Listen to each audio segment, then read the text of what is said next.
Hi, my name is Chris Ryan and you've joined me here in Spain at this phenomenal golf course, Finca Courses in. This is the first video in a 5-part series looking at how you can master the driver.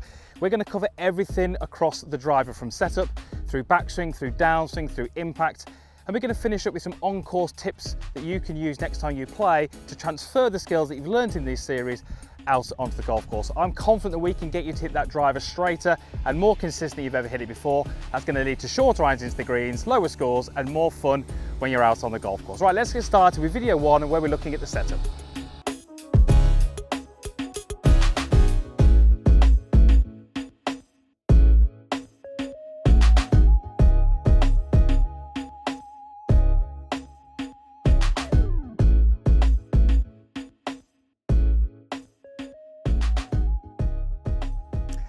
So welcome to Spain, and this fantastic course that you see behind me is Finca Courses in. This is ranked as one of the top 5 courses in Spain, and trust me, it is absolutely phenomenal. The clubhouse, the hotel, the golf course, everything here is just absolutely fantastic. And if you're ever in the area and looking to play one of the best courses in Spain, I would highly recommend checking out this place. So we're going to cover in this video series lots and lots of things. So you might want to sort of mark these videos, save these videos, and come back to them at different parts during the year, because there's a lot of information which we're going to pass across to you.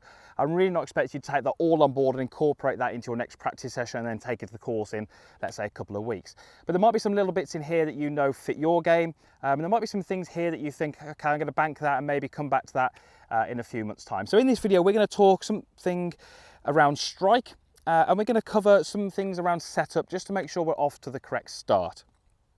So there's a term that we use in golf coaching called first point of breakdown, and what we really mean by that would be if there's a fault in, let's say, the downswing or the backswing or in the ball flight, it's looking at where things started to break down, and very often that is setup. We see so many golfers setting themselves up incorrectly, and therefore we see little moves in the golf swing which aren't maybe correct, but it can often be linked to the setup.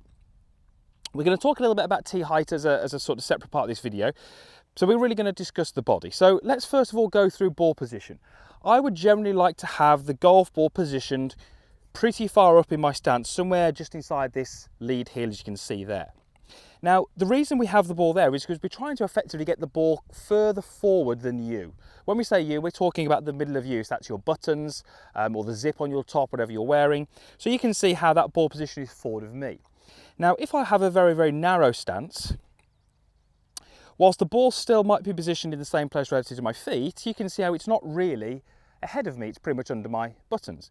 So once we have the ball positioned up in our stance, we need to take or adopt a relatively wide stance, certainly wider than you would for a wedge or an iron, that wider stance, and allow that wider stance to move your upper body. Again, all too often I'll see golfers kind of edging that foot back away, making that stance wider, but it doesn't really have an effect on the upper body. So as we widen that stance, we want to feel like we're getting the upper body or the sternum a little bit more behind the golf ball. So we've now got the ball and our feet in good position. What we now need to do is add a little bit of tilt in the hips. So that will be my lead hip going slightly higher. And that creates a little bit more tilt away from the target with my upper body. So you can see that my spine, although it's not perfectly straight, is slightly tilted away from the target. The final thing here from that face on would be we would like to have that golf club shaft pretty vertical.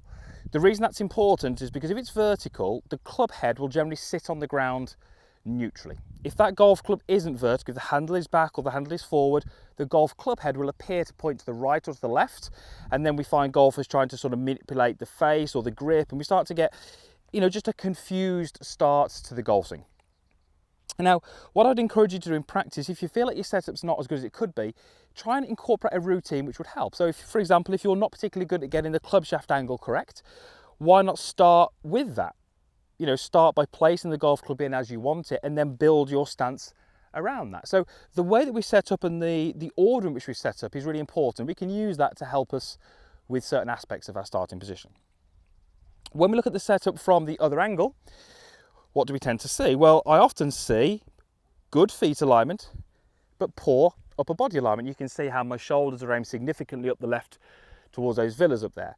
What I would like to have is everything married up. So very, very easy to stand upright and get the shoulders falling in line with the knees, the hips and the toes. So a great idea to start from this position and then tip into your setup. For many of you, this will feel like your shoulder's very closed.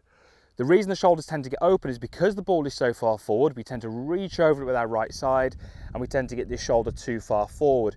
We often see that in conjunction with the upper body being too far forward towards the target. So if we can get the setup correct from the face on, we often see that helps us with this down the line view as well. You'll also notice that my arms are hanging away from me. If I took my trial hand off and let it relax, it would hang a little bit inside the grip. This is absolutely fine. This is actually what we want. If I was hitting an iron, my arms would be hanging a little bit more straight down from my shoulders. With a driver, we'd like those arms to hang a little bit further away from your shoulders, just simply because the golf club is so long and we're trying to create a little bit more leverage in there. So if we can get ourselves set up in the right way, we're giving ourselves the best chance of making the right start to the golf swing. The other thing we're just going to cover in this video is, and again, this might not be something you do straight away, is let's see if we can keep that club head moving. So when I hit this ball, my club head never stays still until I'm just about to hit it. Not that visible for many of you to see, but if the golf club isn't moving, we're often seeing too much tension. So we can look on camera and say, yeah, my setup looks fantastic. I've got all those angles and those tilts correct.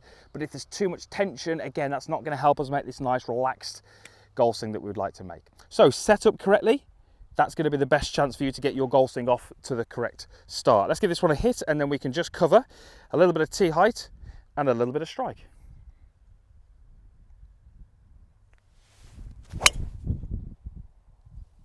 And that's absolutely perfect. Should be over the corner and give myself a chance of getting to this green in two. Right, let's talk a little bit about strike. So you may well have all seen this that many coaches use when they're teaching. It's called foot spray. It's just effectively a powder which is in a spray can, and when we spray the face and hit shots, it just leaves a very, very visual mark on there so we can see exactly where the contact points are. So let me just do that first. Now, this is often related to tee height. One of the questions we get asked a lot is, how high should I tee the golf ball? And unfortunately, there really isn't an easy answer, because it will be very individual to the golfer. What I would love you to do in practice is use this foot spray, tee the ball up as you would normally and hit some shots and see where that contact point is on the face. If it isn't central, it could be too high, it could be too low, it could be heel, it could be toe, we can actually play around with the tee height a little bit to see if that makes a difference. Let me go ahead and hit this drive, and I would tend to favour a slightly more heel side strike.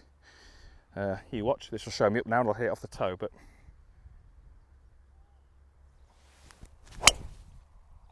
and that definitely felt pretty heel. It's actually a very, very good drive. It's gone very, very straight, but it is slightly towards the heel of that golf club. So if you can see that strike pattern there, hopefully the sun's not reflecting too much, a little bit low and a little bit towards the heel side. So in practice, what I would do is I would start to, not change the tee height straight away, because I'd want to hit 3 and 4. If I hit 3 or 4 and I start to see that contact point as a pattern, then I can look at changing tee height. So low heel, I would obviously try and increase that tee height and see if that made a difference. So tee height, I really want you to try and find out what works for you. Not necessarily what you read in a magazine or what your friends do, what you've been told, what works for you, what helps you get the contact point a little bit more towards the centre. Using this spray on its own is a great way, because you will start to hone in on that centre point. Even if you're not thinking about changing technique or in your swing, just hitting shots with this visual feedback is a great way to start to really hone in on that centre part of the club, and you'll make little micro moves in your golf swing to find that middle, and that's exactly what we want you to do. So if we can start to learn the strike, we start to understand what tee height works for you, and we can start to set yourself up in a much better, more neutral position, as we start to look at the rest of the golf swing, we're giving ourselves a much better chance of hitting good drives. Right, that was the first video in this series. There are 4 more videos to come, so make sure you stay tuned for those. Huge thank you to this golf course Finca Court is in. It looks absolutely stunning. It plays absolutely fantastic. And like I said at the start, if you're ever in the area looking to play one of the best golf courses in Spain, definitely check this place out. Right, stay tuned for video 2. That's going to be looking at the backswing.